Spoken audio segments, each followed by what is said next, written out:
It's rip out day. So the cabinetry has already been delivered.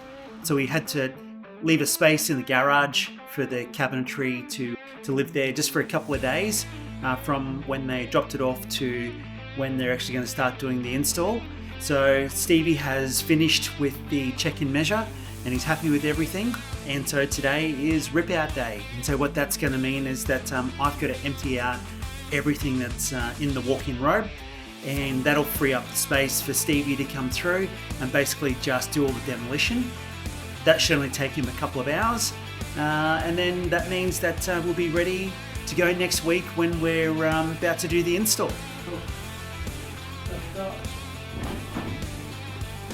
I presume this carpet's staying down? Yeah, carpet staying down.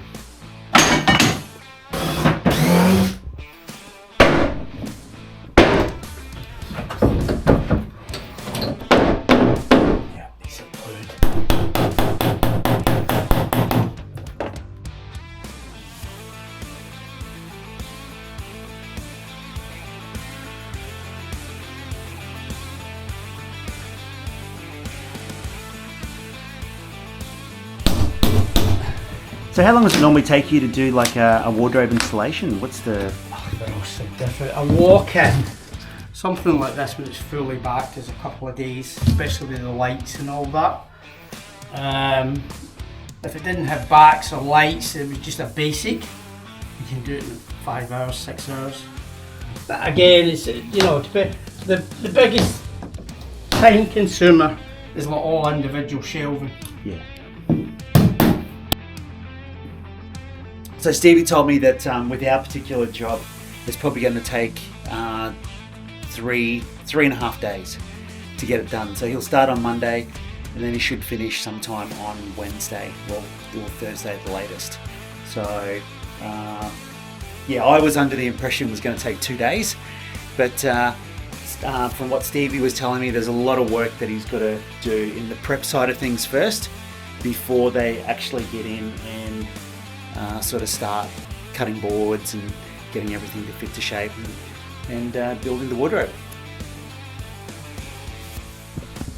Corners, just the tricky part. Okay, well Stevie's just left, and I'm sitting in the space here now where the new wardrobe, built-in wardrobe, is going to be going, and the rip out's actually all been done, so it's ready to go. So you'll notice that he took off all the skirtings, as you can see there, and then that's how the wall's looking. You can see sort of like where the old structure was glued to the wall, and so what the difference is there in terms of sort of like how much of that material is actually taken off. It's actually pulled like a lot of the plasterboard straight off of the wall. So one of the considerations that you really do have to think about is whether or not you're going to get backings.